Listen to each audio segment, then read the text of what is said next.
outstanding and world-class vision and world-class this.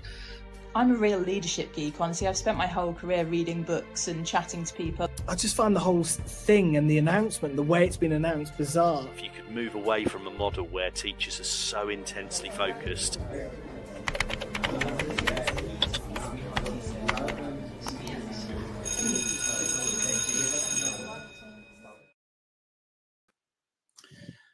Hello, good evening. Welcome to Teachers Talk Radio for this special one-off show looking at the hidden value of sociology in schools. So we're really looking forward to this conversation in partnership with OCR Sociology.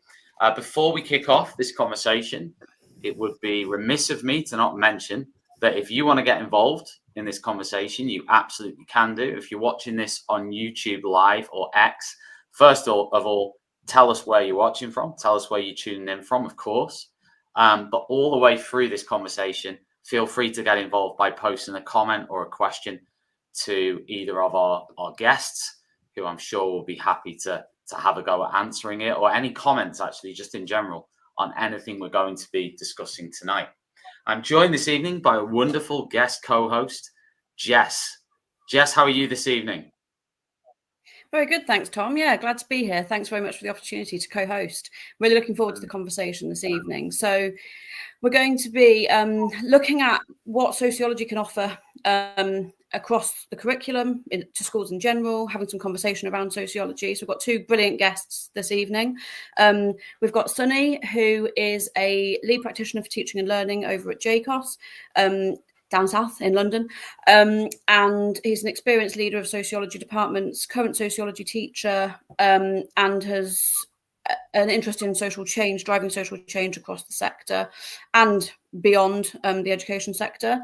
And then we've got Tom, who's our current OCR Subject Advisor for Sociology and Criminology, and has also previously been a sociology teacher, has also previously led sociology departments. So two very experienced sociologists. And I'm a current sociology teacher too. So hopefully we'll have a great conversation this evening. So we will jump right in. Tom, if I can come to you first. We've got a bit of a problem in sociology in some respects. Can you tell me what you've been looking at in terms of what the current headline figures are, which evidence the decline in student numbers in sociology? Yeah, hi everyone. Thanks, Jess. So obviously being an ex-teacher myself, always try to look at how to promote the subject, to kind of highlight the things that it can do for students and where it can take you. And back when I was teaching, it was the fourth most popular A-level subject. That was back in 2017. It's now kind of gone down to sixth, very nearly seventh. So there's a clear kind of decline in the numbers of students actually selecting to do it. It's the same across all social science subjects, actually. There's actually nearly a 5% drop in students selecting social science subjects. But obviously sociology is my interest and what I look after for OCR.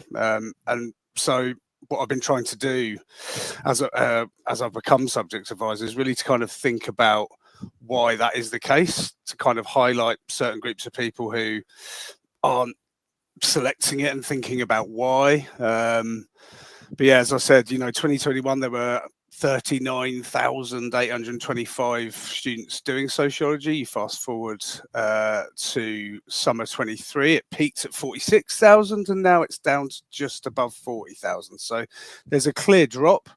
There's other things to kind of think about, I suppose. A-level entries are ever so slightly down year on year. I mean, ever so slightly. AS entries are massively down every year as well, and that doesn't seem to look like that's stopping. But it was when I was kind of looking at all of this and thinking about why, I kind of came across a lot of kind of data, and it was worrying to see that it was boys that were kind of the main problem in terms of not picking the subject. So I was kind of interested as to why that would be. Is that something that the schools are projecting a little bit, but you know, there's 25,000 less boys doing it than females, which is quite startling. And then, you know, if you kind of compare that to kind of other subjects within kind of social sciences, then, you know, when you think about psychology, there's actually 10,000 more male students choosing psychology over sociology.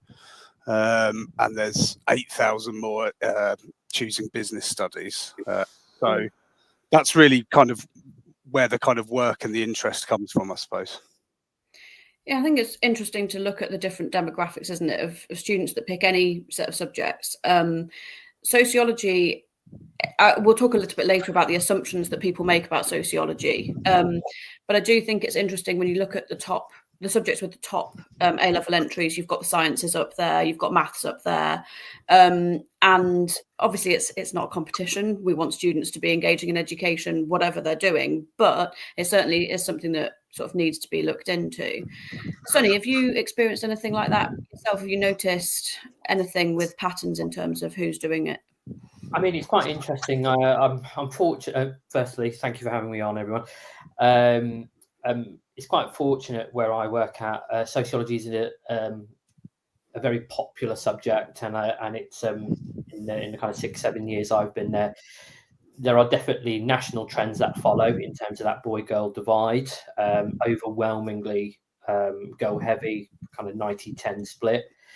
But what I always found interesting is that the boys who end up taking sociology end up performing very well at it, and I think that's also reflective potentially of other issues around kind of who is teaching sociology as well. I think, you know, there's somewhat of a can't help but think of the sociology of education here when we teach the gender section of it, and thinking about some of those arguments that we present in A-level sociology around, you know, what could be the influences on uptake or success or progress in the subject. I think when I think about other schools I've worked at, everything that Tom has mentioned has very much been indicative of that pattern. But the place where I work right now is probably kind of, it bucks the trend in that respect. I think it's interesting as well to think about the combinations of subjects, isn't it? Because certainly in my experience, the boys that pick it tend to be doing politics as well. So they think it sits quite nicely in with politics, and I think that's very much seen as a male-dominated sort of field, whereas the girls that pick it do it alongside things like health and social care. So I guess to some extent it probably depends on what your broader curriculum offer is, as well as to what they kind of bolt it in with. So in terms of supporting each other, I suppose, how do we think that schools, colleges, universities can support one another in closing the gap in sociology? Sunny, if we go to you to start off with. Yeah, I think it's a really, I find myself in quite a fortunate position. I literally quite recently just found myself placed into a head of department role, ready for September coming up. So it's allowed me to do what I've done in previous schools, which is really go and do a lot of outreach work into universities. I think one of the biggest ways in which universities can support sixth forms and colleges is closing that gap. Tom and I were fortunate enough to be delivering at the British Sociology Association conference a couple of months ago, and we were delivering that alongside some universities and lecturers from different universities. And one of the things we really wanted to get across was the challenges that they're facing at a university level, and how actually if we close the gap between the experience of an A-level student starting a graduate position, what is it, starting their graduate degrees, what is it that lecturers are not seeing, and how can we as a sixth form or a college address some of those gaps? One of the big things that has come across in recent years is, since the removal of the coursework element from A-level sociology, that many universities are seeing students who are not necessarily fully equipped with how to conduct research. And depending on the college or the sixth form you're with, you know, you can have teachers who will have some get up and go and go and deliver some small project-based things that they can do. But if colleges and sixth forms aren't doing that, then you essentially have a sixth form student going to degree with no research skills of how to go and conduct primary research. And I think a way to close that is to get universities involved by inviting in lecturers, even if it's to conduct like a 2-3 week little mini project. That's things that we've done historically, or I've done historically at other schools and looking to do again. I think also there's opportunities for joint curriculum design. So I worked with Sheffield Hallam a couple of years ago, and we did it requires a lot of coordinated thinking, but we ran a project alongside the student headship team with the sociology department around period poverty, and students from lecturers from Sheffield Hallam University were leading this as a piece of work in their own sociology department, and that became a piece of outreach work that we were able to support with as a school. And it really gave purpose not only to sociology students, but also to that student headship team to feel like they were making a social change and a difference in regards to kind of gender equality issues, and just also creating a much safer space for students to come into, especially female students. The other thing that I think universities and colleges can do is bits of student mentoring, and it is something that would be difficult. It would require lots of open communication, but potentially having some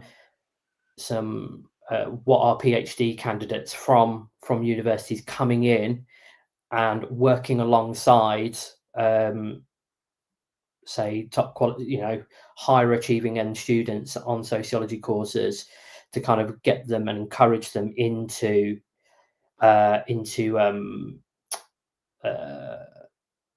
taking sociology at degree level. Yeah, I'd echo what Sunny said there. Yeah, no worries. I was literally just going to ask Sunny really briefly go on. What brought you into it, Sunny, into the sociology world? Because obviously you have your podcast, you do lots of things. But what happened for you is what I'm saying. Well, if you want the honest answer to that question, the honest answer to that question is my mother. From I remember it was 1995, and I was 11 years old, and I asked my mother to get me a book. And at that point, I was watching the TV show Frasier a lot, and I said, I would love a book on psychology. And in my classic way that my mother did, she went off to the shop, she came back, she said, I didn't quite get you that book, but I got you this. And the book was a sociology book, which I still have to this day on the shelf over there, which is like a sociology beginner's guide. And it was the best thing. So, we're talking the best part of 30 years on, that very book is the book that got me into it. That's cracking. Tom, I didn't know whether you wanted to come in on how unis and colleges, sixth forms can support one another in sort of closing that gap in sociology. Yeah, I mean, I definitely back up what Sunny said in terms of getting sociologists and academics into schools. They actually want to do that. They're very open to doing it, and I know that because I've met and spoken to lots of them. And famous big names of sociology where they live in kind of nearby to some of my OCR centres, and they're very happy to go in and talk to students about what their research is about, what they think students should be thinking about in a modern society, and they're all for that. They need to be asked, which is kind of something I've just been doing, because I just ask people for things, and the worst they'll say is no, of course. And the other thing is, well, when I was teaching, it was probably reasonably normal to have like a taster day at your local university, where you'd take a group of students, have a little tour, and then have a little kind of mini sociology lecture seminar activity. And that seems to be kind of disappearing a bit in some areas. I kind of understand why. Teacher workload is, off the chain. It's, teacher retention, non-subject specialist teaching subjects with sociology obviously being a huge one. I think it's something like 63% of teachers teaching sociology have no sociology training or any kind of background in it. Go on, sorry. Well, I just want to jump in on that, and that's where I said at the top, where I currently work, it really does buck the trend, because I'm fortunate enough to have myself and my colleague who are both sociology graduates, postgraduates in it, and therefore we're able to really not just be teaching pedagogy with absolute confidence, but also teaching high A-level standard lessons to the level that it deserves to be taught at. And I think when I think about my time in other secondary schools, I've often taught sociology alongside a part-timer which has ranged from a drama teacher to a PE teacher to a science teacher. And whilst they can bring the enthusiasm for high quality pedagogy, what you don't quite get is that same level of confidence in the sociology, which can sometimes translate in lessons when teaching and picked up by the students. And I think it's really important that we retain high quality sociologists teaching sociology, because that's also part of what makes the subject so great, that we have people who are specialists in it, who know not only how to teach but know how to bring the subject to life. Sure. I mean, you could probably apply that to every subject in you know what I mean, and you're absolutely spot on. So I wanted to ask that. I'll come to you, Tom, on the next bit, but I wanted to ask how are OCR, based on everything we've just discussed, how are they making their qualifications more accessible and engaging for underrepresented groups? Yeah, I mean, so as it stands, OCR, along with other exam boards, they have 35 to 40 mark essays, and they get students to use sources. And the idea of a source or an item, as sometimes it's called, is for students to apply their knowledge to that item or source and help whatever they're taking out of that source to kind of help their argument, help their analysis. And that's a great thing to do, and that's kind of an idea of how you kind of replace coursework, which obviously has unfortunately gone now. But ultimately it becomes quite formulaic in terms of kind of how people use items and sources across exam boards. And what we want to try and do, we're kind of looking at kind of updating our specification, and obviously getting ready for A-level reform. A-level reform will happen. I should think it'll be a few years away. But what I'm personally kind of hoping for is kind of a little bit more autonomy about how we can actually assess students properly, because memory tests, 3 memory tests at the end of 2-year study is quite far away from how they're assessed at HE. And what that does is, for people kind of who weren't necessarily kind of born here, or people from certain kind of socio-economic backgrounds, the way we assess students doesn't really kind of help them to kind of really show their knowledge and understanding. So it's one of the many things that we're trying to kind of sort. Go on, sorry. Just out of interest, what would you like then to see instead? Have you got any ideas on it? You've said the 3 memory tests at the end. Is it? Yeah, I mean, I don't want to say we don't, want exams anymore, because that would be a really odd thing for someone to say from an exam board. But then at the same time, are we preparing them properly for the next step, for degree apprenticeships and degrees? And the way they're assessed there is, there's seminars, for example, there's essays, but they can have, it's open book essays. That's what it is. And it's testing their kind of writing skill, and how they can put across an argument, rather than kind of learning a formula of, right, at the start of this paragraph I want to write that, and in the middle of the paragraph I want to write that, and I've got to finish with a bit of evaluation at the end, hopefully. And so all these little things, really, I think exam boards should kind of consider a bit more. It's obviously mainly what we can do right now, because we're not at a point of reform, is to look at the content. Having spoken to lots of different academics from lots of different universities, there's a huge drive at the moment to kind of decolonise curriculum and assessment. I don't think that's really trickled kind of down to A levels yet, but it certainly should. So, we're looking to kind of be at the forefront of that, removing some of the outdated studies and theoretical ideas that, quite frankly, shouldn't really be taught in a classroom to young people. I think that's certainly one thing we're doing. We want to be contemporary, of course, and up to date. And, specifications for A-level sociology across examples haven't been changed since 2015. Sociology is obviously the study of the world and why things happen and why groups of people do things. And a lot has changed in 10 years. I could give you examples like the pandemic, but I won't, because I think we all know them. But, a lot has changed. And, the way students learn, the way students interact with people, the way students rely on, mobile phones, that wasn't necessarily the case back then. So, things need to move with the times, and that's what we really want to do.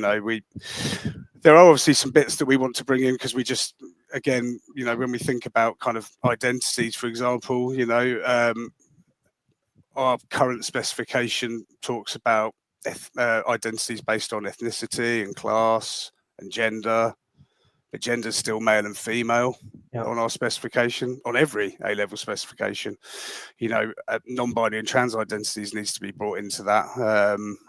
And so there's some other kind of little areas that we can kind of make those changes to really make sure we're kind of inclusive and accessible to everybody, who is a student. I was just going to jump in there. I think another really interesting point is, apologies, but I'm with a competitor, another name brand. I'll let you off.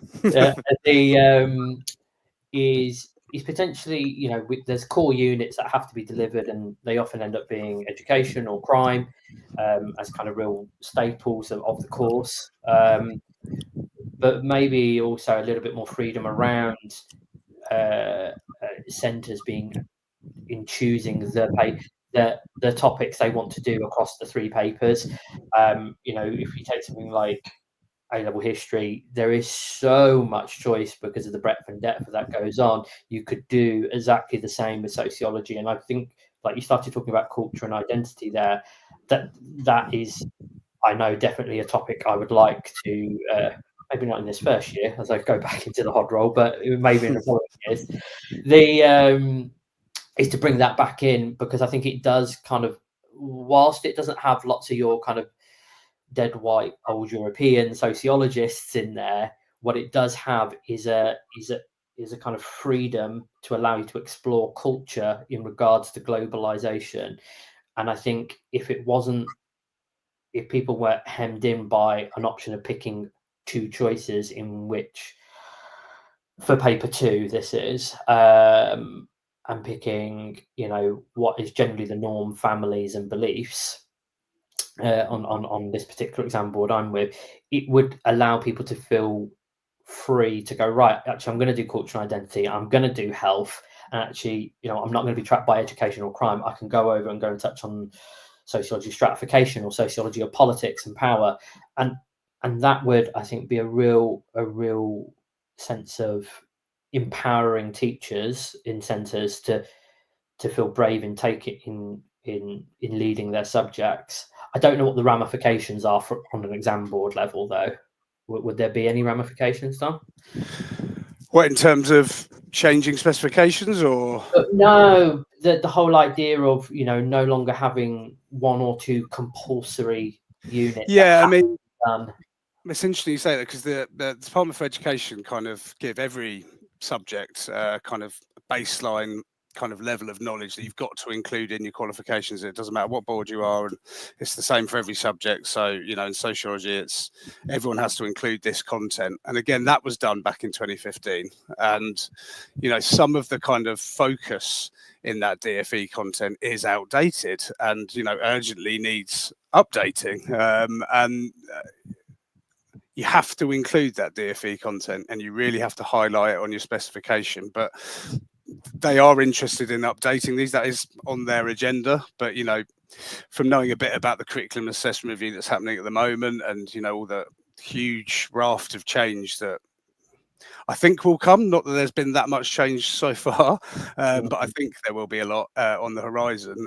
It will give, hopefully, exam boards kind of a bit of an opportunity to kind of suggest ways that could be updated. Because when you're seeing kind of what lecturers are delivering at university, and then you compare it to kind of what A-level teachers are delivering, it's becoming further and further away, and that's a bit of a worry.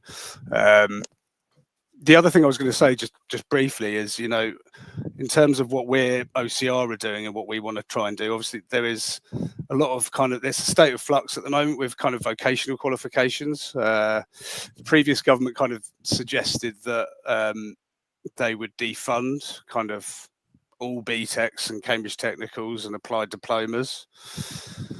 That may not happen anymore, but certainly some of them will go. And we now have these academic alternative qualifications, these AAQs coming in, and they're starting in September. And again, it's not just OCR doing those, but they are seemingly going to be extremely popular. And they seemingly look like they're going to be far more kind of academically minded and slightly more rigorous, maybe, than some of the historic kind of vocational qualifications that are out there now. To give you an example, we've got a human biology AAQ starting in September, and, you know, because it's a new course and because it's 2025, my colleague Amy, Subject Advisor, kind of has had a real opportunity to kind of do things a bit differently with that type of subject. So, you know, looking at intersex variations and sex kind of characteristics to do with sex, you know, removing binary approaches, looking at sex hormones and reproductive organs differently, all these sorts of things, you know, really should be in courses. But when you look at kind of human biology or applied science equivalents, it's none of that is, you know, thought of. My colleague Sam in English is also kind of changing the texts that schools can choose, you know, skewing it a bit more towards 21st century text rather than some of the books that we probably had to read for our GCSEs that aren't probably as appropriate kind of as they were when they were written. So, you know, including LGBT, you know, Q+, neurodivergency, disabled people, representing them in a positive way is what we really want to kind of impress upon, and really making sure, you know, EDIB is prominent in every school's kind of policy and being thought about, because I think there's a lot of groups of people who, you know, aren't being supported and feel left out in schools. Do you think that's again, you might not know this, Tom, but do you think that's a reason for it? Are you saying that you think that's the reason for the headline numbers, or a key reason, or are you taking that approach because you think it's the right thing to do? I think the answer is a bit of both. Yeah, I certainly think there's groups of people being left out, which you know, and I think there's assumptions made about subjects, and there's a host of reasons. You know, I think parent power's quite clear as well, and maybe a misunderstanding of really kind of where sociology can get you. And I know we'll talk about that in a bit. But also, it's just it's definitely also a case of it should and needs to be done. You know, there are a lot of challenges for groups of people out there who don't fit into the kind of status quo, and if they can be taught and if they can be explored, these identities properly, you know, via qualifications, then ultimately you would hope tolerance will go up with these groups of people as well from the public. Well, sort of touching on that then, is there any evidence to suggest the number of schools intending to teach social sciences is actually declining? Yeah, I mean, well, in terms of entries, they are obviously reducing. You know, as I kind of said before, and it seemed to be, you know, it was kind of booming, the social science subjects, 2017 to about 2019-ish. Which shows it can. Oh yeah, absolutely. Right. And you know, I'll certainly make some suggestions as to why that's happened in a bit. I'm sure Sunny will, but you can't get away from the kind of the stats that are there. Something has changed in people's mindsets, and I'm certainly not going to blame schools about how they're kind of promoting the subject or presenting it to people. But if this podcast can help, if exam boards can help, then that's great, because it's a unique subject, and me and Sunny are very biased, but it is a unique subject that isn't kind of like anything else, I would say. And it needs to be put on the map again. Yeah, I mean, I would totally. The uniqueness of the subject is the selling feature of it. Often in schools they struggle with where to place it. Do you put it under as humanities? Do you put it in as a social science? I would even argue, why does it need to be put under either of those categories? Why couldn't it just be put under a sociology and as a standalone? And I think when there's Tom has already referred to, there's lots of pressures placed on schools to fulfill criteria, whether it's EBAC driven, whether it is parental pressure, whether it is Prog 8 scores. All of this starts to become a reason why the subject may not be perceived to be as important, when actually the complete opposite is what's going on with sociology. Sociology is a subject often where you get students, because of the nature of it being Key Stage 4 and 5, especially when it's picked up at GCSE, it's the opportunity to reset, to kind of potentially, whatever has gone on during their Key Stage 3 experience, to move away from those types of whoever those teachers were, and have a clean slate, so to speak. And I often find, just anecdotally from my own experience, that those students thrive in the subject because it's a chance to have success in a subject that is often teaching things that maybe has gone on with them in their own school experience up until that point in year 10. I think the other challenge as well for a subject like sociology is we've alluded to it, is having specialist teachers delivering it. And I think when you're potentially working in a school where you haven't got specialist teachers, and maybe they haven't been supported in the correct ways, or been provided with resources or opportunities for further support, it all becomes a bit of a self-fulfilling prophecy, and a reason to potentially be like, okay, maybe we don't run the subject, because if we look at all this evidence, it suggests that it doesn't run well, when actually better questions to ask are, how we effectively supported the subject, how we effectively supported the staff within it. What can we do if we are genuine about having a wide range choice of subjects, including other social sciences beyond sociology? What are we doing to market that towards younger year groups, who often come into the subjects cold and with very minimal understanding of it.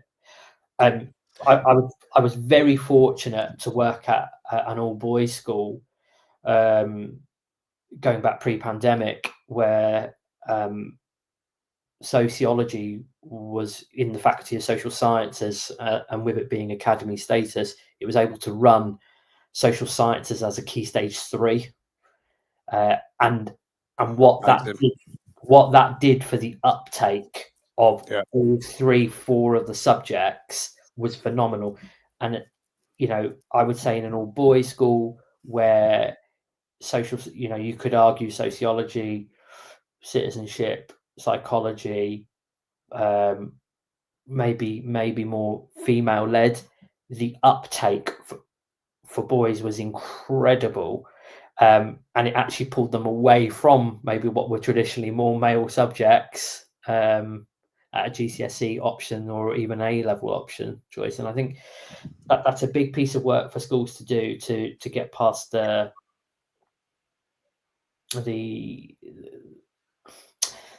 perception of what social sciences can offer, And I know we're here talking about sociology, but I'm also going to include social sciences. Yeah, I mean, I'd add to that, and going back to the question, I mean, there is obviously a clear retention and recruitment issue in teaching as a whole. And when I think back to when I did my teacher training, and I did a GTP, which I don't think exists anymore, it's kind of like a skit. So it's kind of on the job.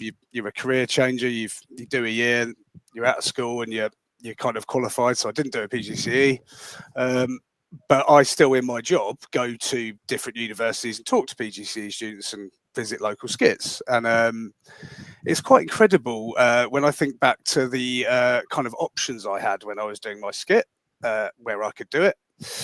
Locally, there were 3, probably in about a 45-minute hour distance. There's only 40 now in England. There's also only 10 higher education institutions actually offering social science PGCE training.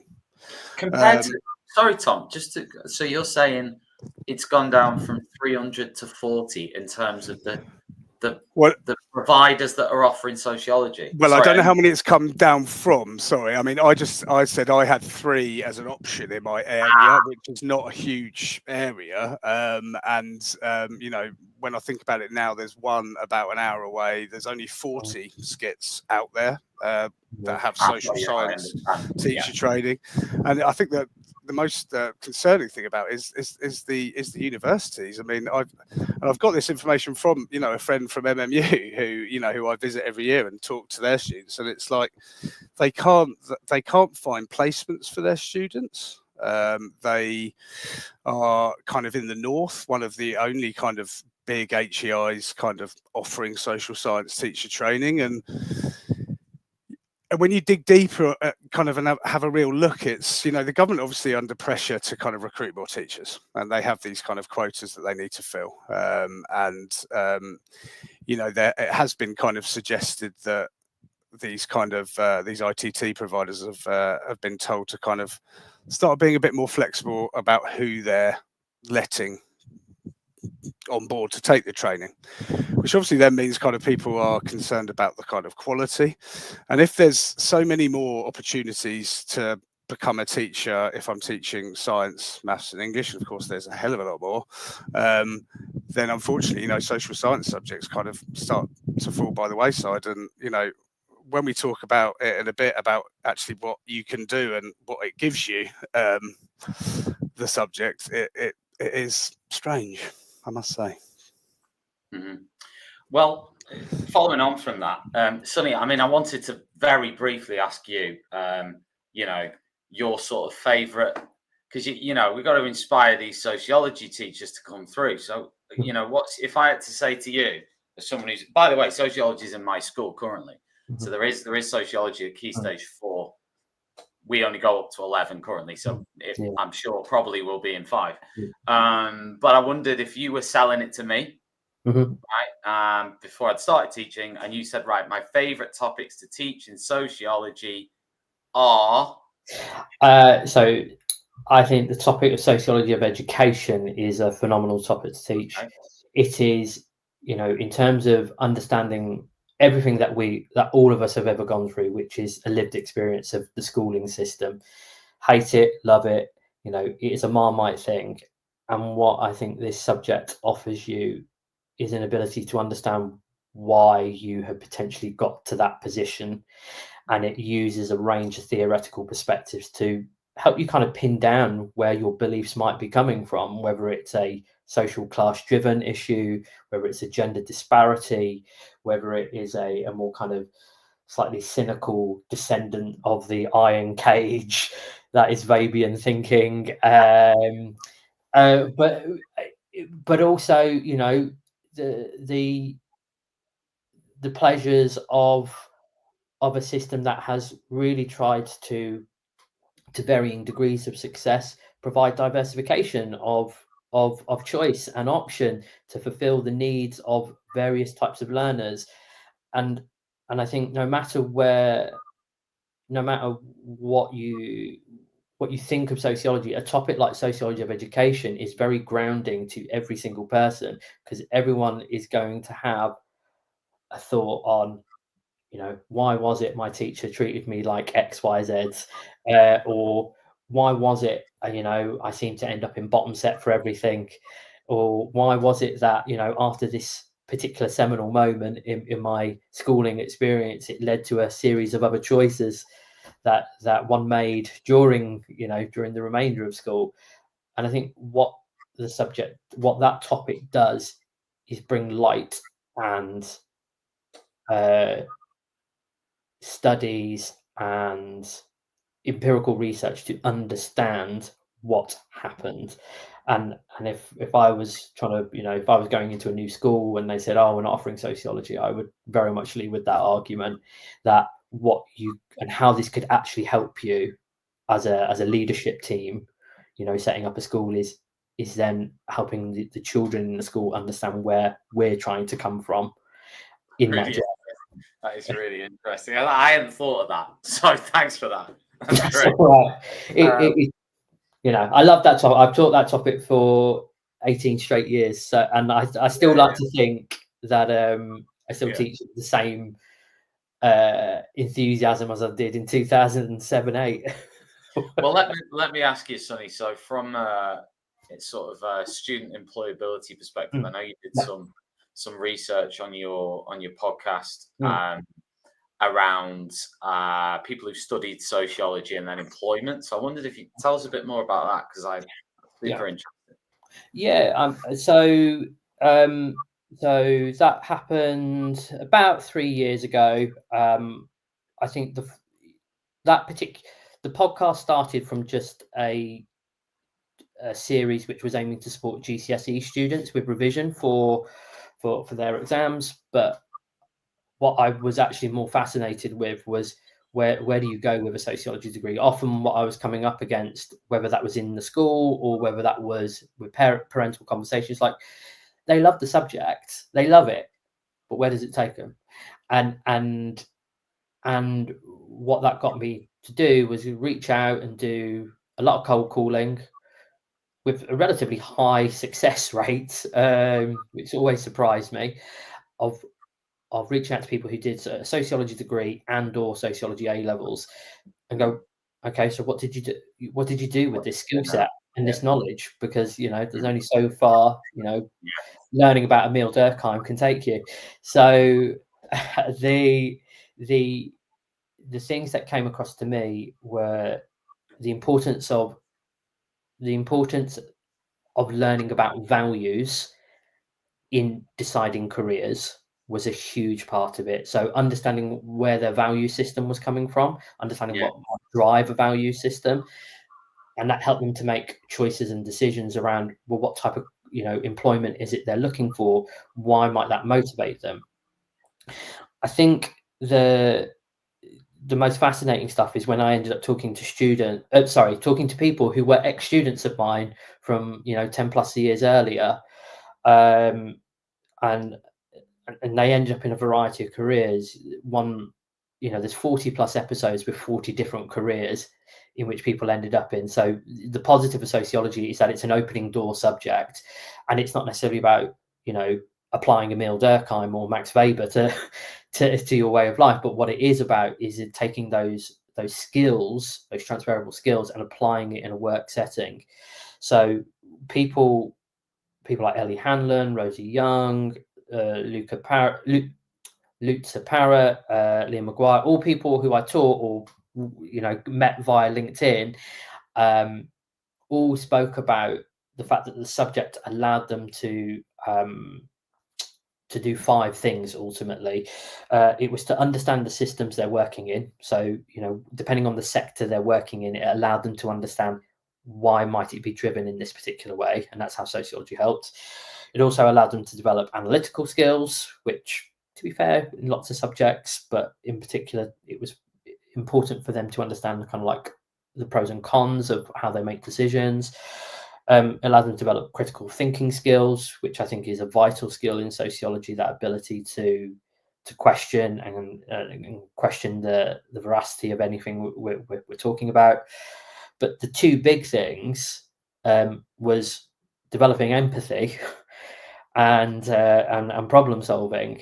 And I think what sociology does is allow you, one, to get into the shoes of other people, and whilst you may not fully understand their situations, what it does do is open that door up a little bit to the idea of the position where you come in at isn't the same as others, and it doesn't matter what sector you're working in. That is a transferable skill to understand where other people are coming from, but also to problem solve.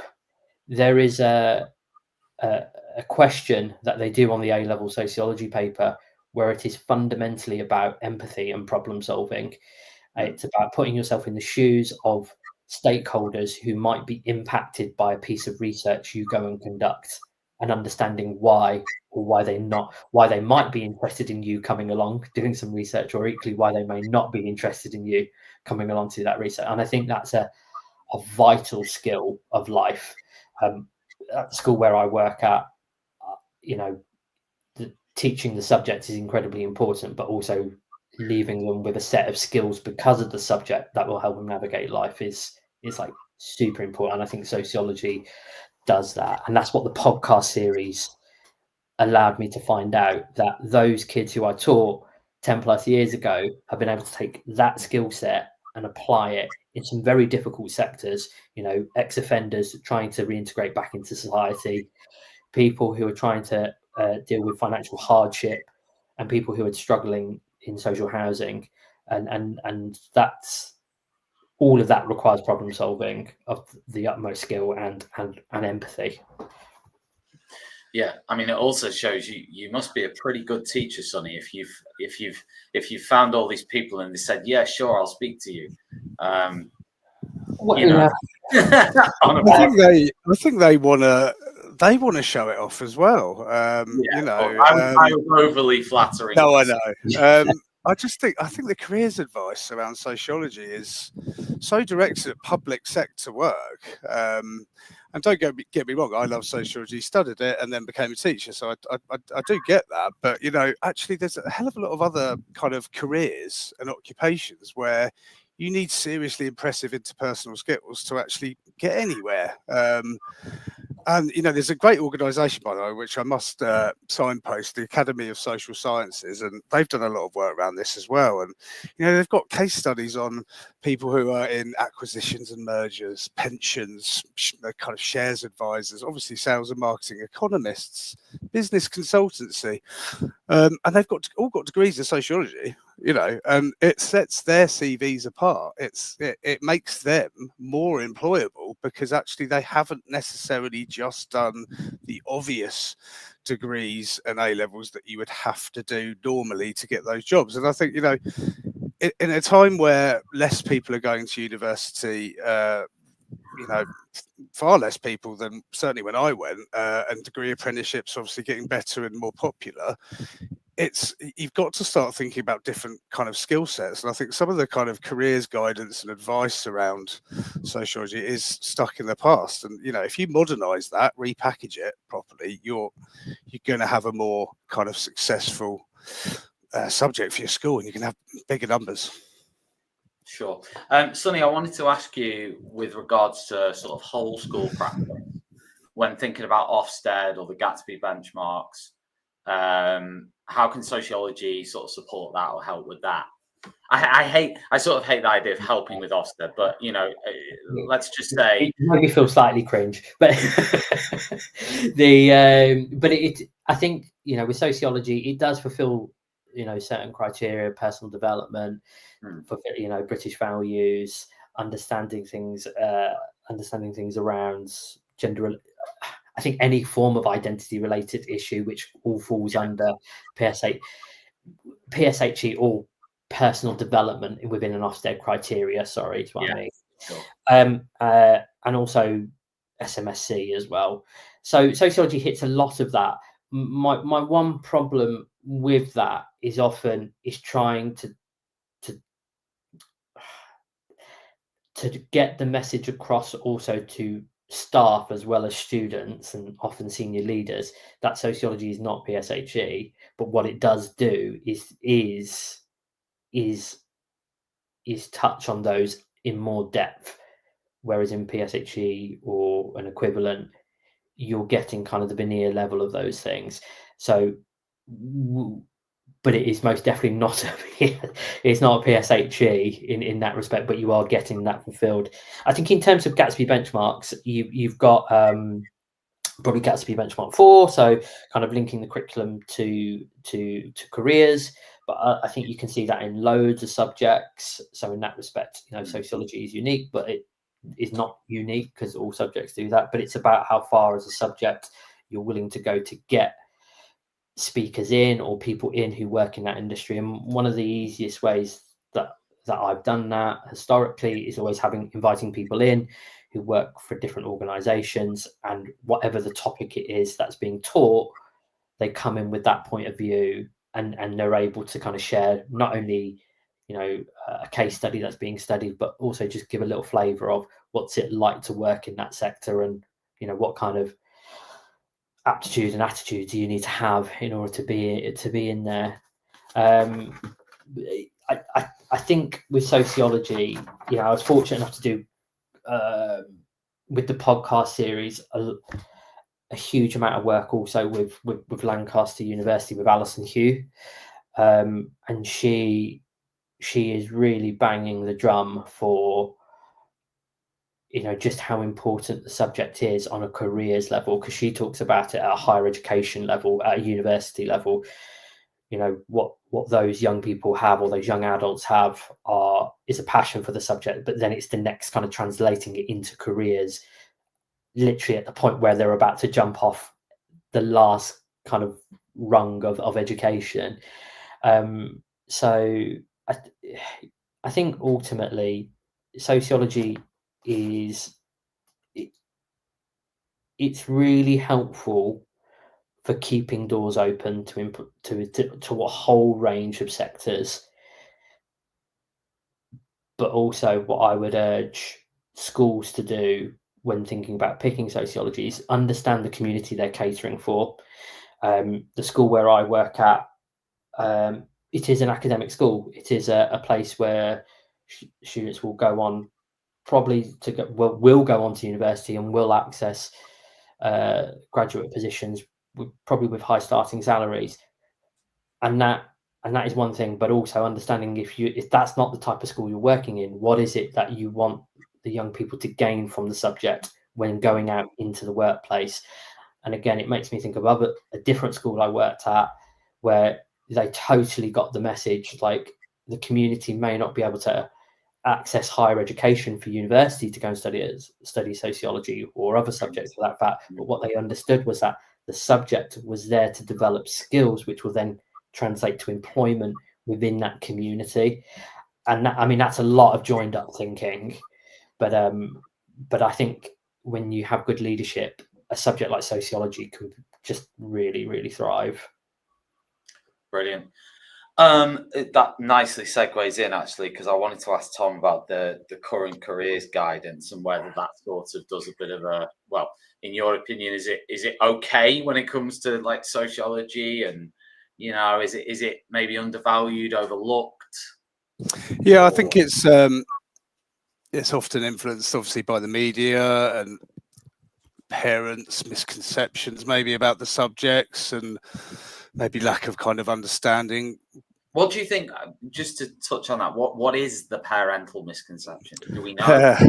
What is the stereo, what is that? It's theologies, I used to get that all the time. Oh, theologies, what does that mean? What does that get you? What do you do? That was the normal questions, and I kind of thrived off those questions. I loved getting them because obviously I loved my subjects, but actually, when you look at kind of news stories on kind of graduate opportunities, and you get kind of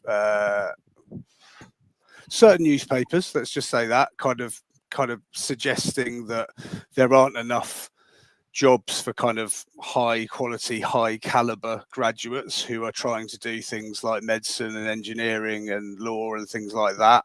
It's immediately kind of prioritizing certain subjects over others. And if truly, and by the sounds of it, there is problems with people getting firsts at university and then not having jobs to go into, which seems crazy as someone who nearly got a first, but just the one under.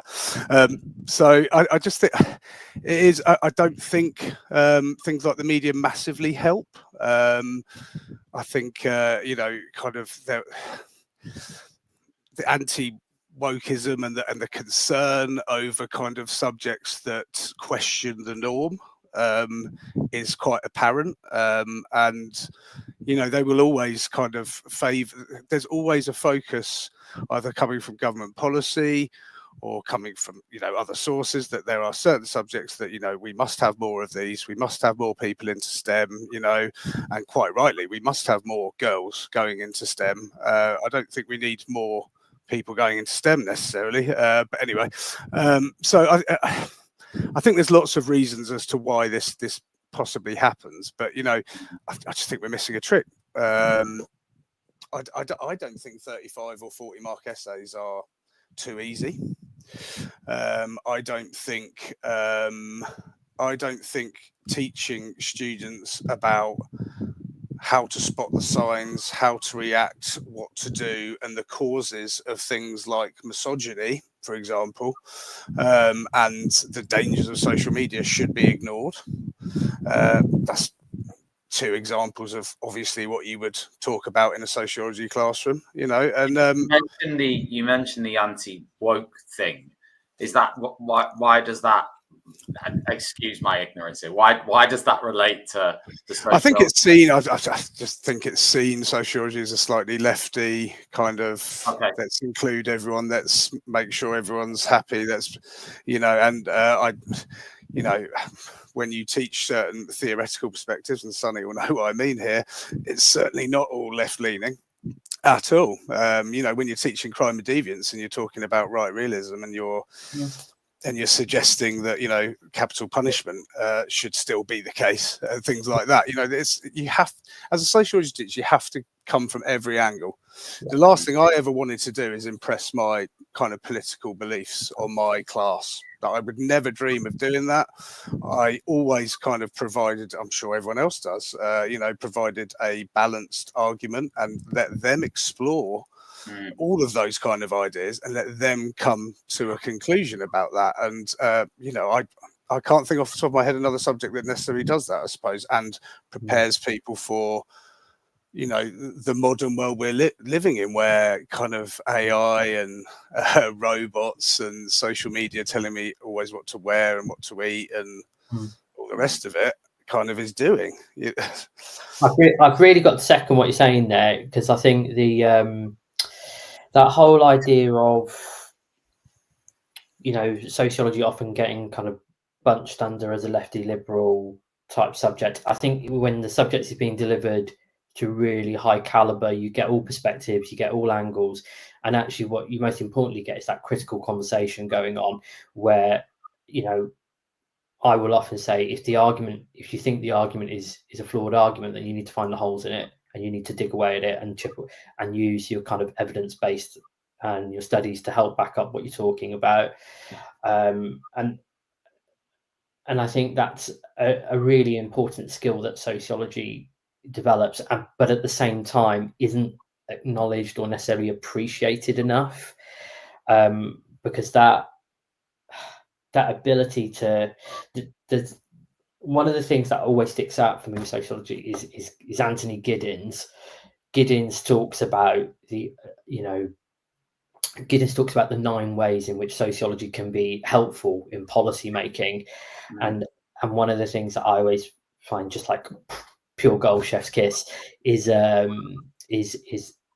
what sociologists do is they examine the unintended consequences of any decision or decisions that are being made, and that's a really important skill, because often, even in any any school I've worked in, decisions get made, and then that inability to think about what could be the unintended consequences of X decision being made, because the thinking is, this is the next best thing since sliced bread, so this of course is going to work.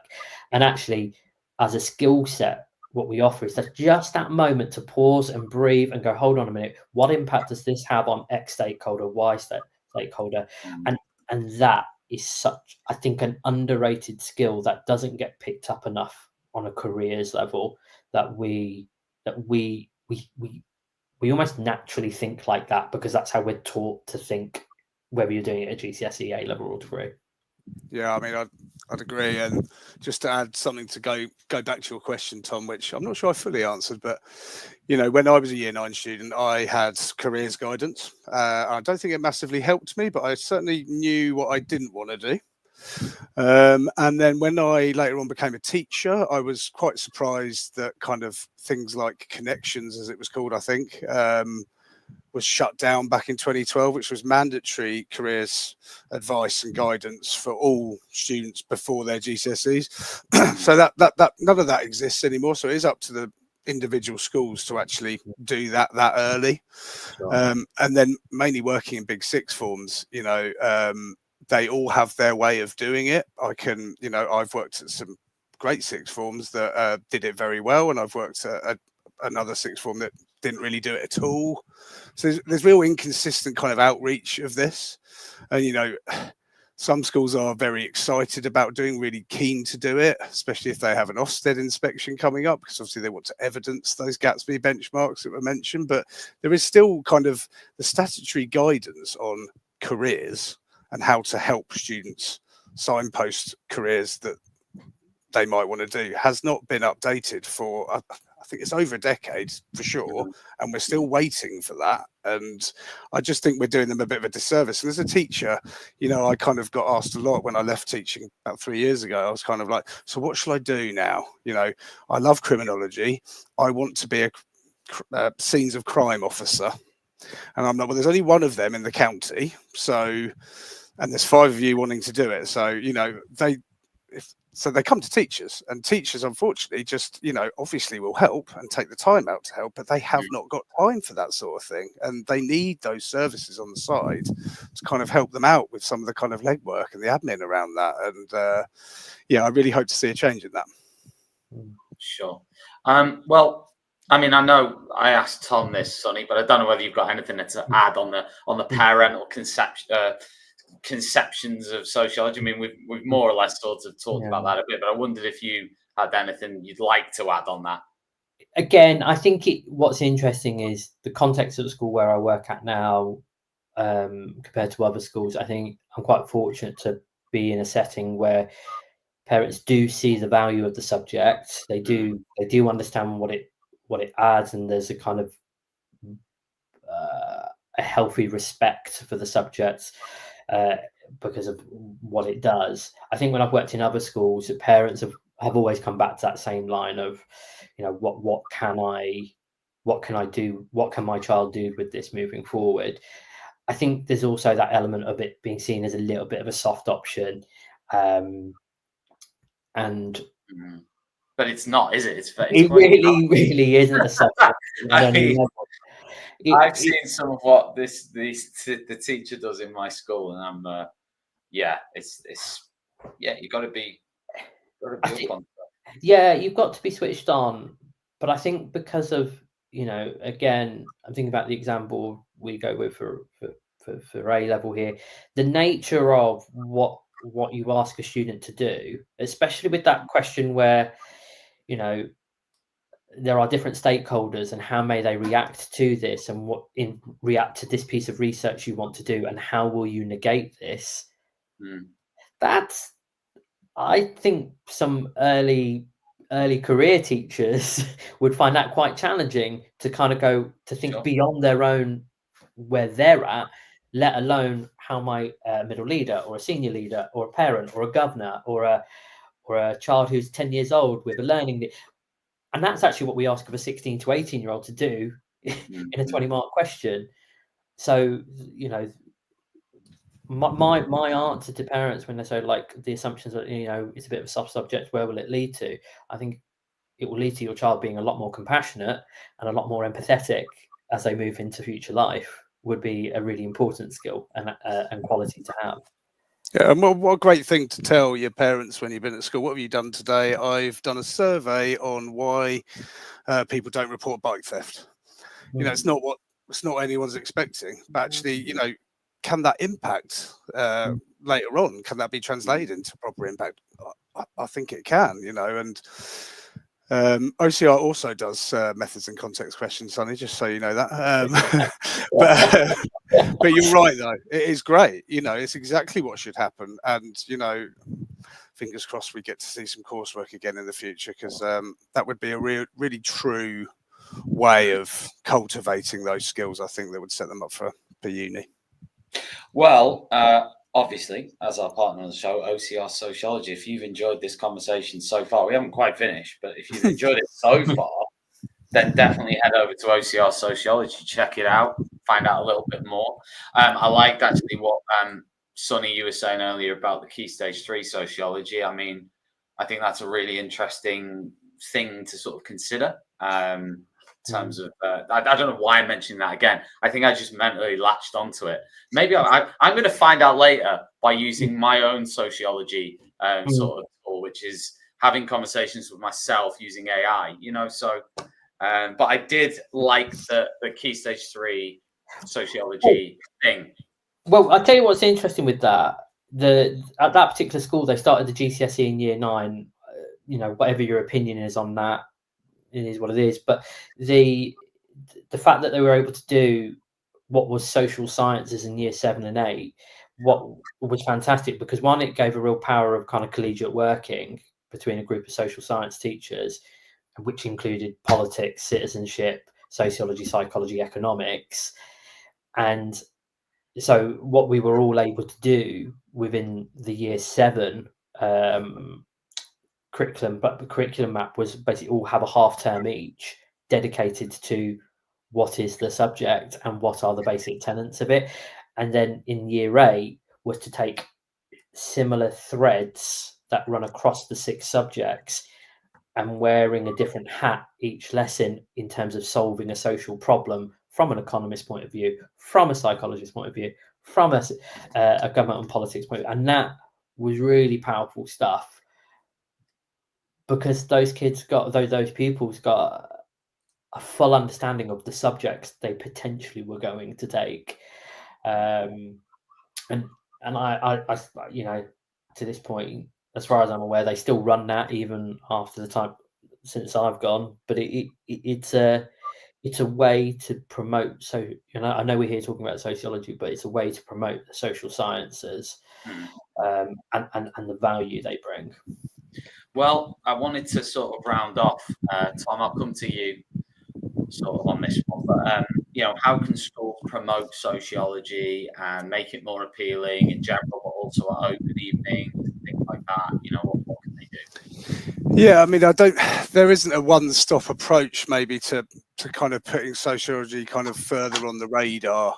Kind of open evenings, parents' evenings, you know, promotional materials, because, you know, as Sunny, I think, mentioned, kind of it's about your cohort, it's about your local area, it's about what is prominent there. So, you know, because sociology touches on every social issue, for me, it would be kind of homing in on a particular kind of issue, maybe in that area, and then kind of promoting and talking about and showing kind of what the arguments are for, against, what the reasons are as to why that might be happening. And, you know, you can do that in so many different ways, I think. But, you know, I think with open evenings, unfortunately, it's becoming more and more, you know, you've got to do something a little bit different. You've got to think outside the box. You know, I'm not necessarily suggesting, which is something I used to do, which was way too much work, which is setting up a crime scene with like a fake dummy who had been murdered, and you had to pick out the fingerprints and all of that sort of thing. And it took me hours, and it was great, but, you know, that's not always budget wise and time wise possible. But, you know, you've got to try and do something a little bit, you know, different. Get parents and kids to do surveys on where they get their news from. What was the last news story they looked at? I always remember asking, when did you last watch TV to 17-year-olds, and they were like, can't remember, which always was a bit worrying. But, you know, what would you do in this scenario? Put them into scenarios. Think about the news, link it to the news. think outside the box. You know, you could do photo booths with props, you know, and they could represent different social roles. And you know, I'm a product of society because I've got a judge's wig on and guess the social norm game. Get them doing a little experiment. Get them actually kind of really thinking about it. Get them enthused, engaged, and excited, and challenged, and thinking in a different way. Because if you can do that even in a snapshot, you know, very quickly, then you're going to get them hooked in and you're going to get them engaged. And you know, it can only help. And sociology goes so well with so many other different A-levels VQ subjects, you know, business, economics, PE, why not? You know, it doesn't need to just be I'm doing sociology, psychology and politics. You know, it shouldn't be like that. And actually, when you look at the high flyers and you speak to people that Sunny has as well about, you know, people that have got a sociology degree and what they're doing with it now, you know, having a good mix of subjects, an array of skills. I can do this because I've done this subject and I can analyze things properly. I can do this and I can work with data. It's a far more kind of attractive proposition, I think, to universities. And, you know, if there is a graduate degree problem with kind of going into employment, then, you know, you've got to start earlier honing that CV, I think, potentially, because if everyone's going to get a first in engineering, there's never going to be enough engineering jobs. So that would be my advice, I think. Brilliant. Well, listen, just to say thanks for everybody who's tuned in tonight, 500 live viewers. So thanks very much. Special shout out as well to the guys who've been interacting with us on various social networks. Little shout out to Lisa, who reposted the stream. We've had various people on Facebook doing the same. Carmen, thank you very much, Carmen, and a number of other people over there. So yeah, it's been great just to have this conversation about sociology. So I wanted to finish, and this is a one sentence thing, guys. It's a bit of a challenge, but if you were talking to students or teachers who were interested in studying or teaching sociology, I'm trying to put it in a bit of a basket here, then what would your inspirational sociology quote be to get them more involved? I'm going to get mine out quickly, Sonny, because it might disappear again. You won't look at the world again in the same way, and you'll question things for the better. And I don't know if I've said too much there, but yeah. that's pretty good. I will give you the line that often comes out about halfway through an open evening once I've got into the patter of what I'm doing. Life, often most of the subjects you are studying is about the black and white. What this subject does is look at the greys in between. Guys, nice stuff. Nice stuff. To finish off, and that was like the dessert. Be on your gravestone. That's a beauty. A lovely 3-course meal, and that was the dessert. Right. Huge thanks, Sunny. Huge thanks, Tom. Really, really enjoyed the conversation. Which will, by the way, if you're just literally tuning in now, this will be available as a podcast. So you can listen back to the whole thing. Just follow Teachers Talk Radio wherever you get your podcasts. Obviously, give us a like, give us a subscribe. Check out Sunny's podcast. Sunny, what was your podcast called again? JCoSS presents Sound Sociology. There you go. Head over there and give that a like and sub too. So thank you very much, Sunny and Tom. Huge thanks to OCR Sociology as well. Definitely head over there if you've taken anything from this conversation, even if it's just, hey, I might just see what these sociologists are doing in my school who I don't necessarily interact with much. It would be great to go and do that, because sometimes you might not have time to do that in school. So as I say, thanks very much for tuning in. We'll be back again soon on TTR. See you, everyone. Thanks, Tom. Thanks, Tom. Outstanding, a world-class vision, a world-class this. I'm a real leadership geek, honestly. I've spent my whole career reading books and chatting to people. I just find the whole thing and the announcement, the way it's been announced, bizarre. If you could move away from a model where teachers are so intensely focused